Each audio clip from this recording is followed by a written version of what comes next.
Kapag kayo ay magkikita ng inyong jowa sa unang pagkikita ninyo, ano yung preparation na ginagawa ninyo?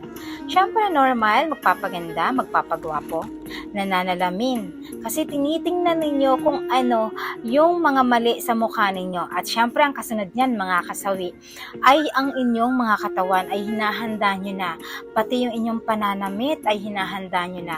Para yung pagkikita ng inyong mga jowa ay maganda kayong tingnan, kaaya-aya kayong tingnan kapag kayo ay nagkikita. Ang pangatlo naman mga kasi, syempre normal. Kayo ay maghuhugas ng inyong mga mani at maghuhugas ng inyong mga junjun. Para naman kayo ay pag nag-umpisa ng laban or magkaroon kayo ng bakbakan, ay parehas kayong kabango-bango ng inyong mga kargada. Kasi ganun yung mga kababaihan at kalalakihan kapag sila masyadong nai-excite sa kanilang unang pagkikita. Lahat halos ay lalagyan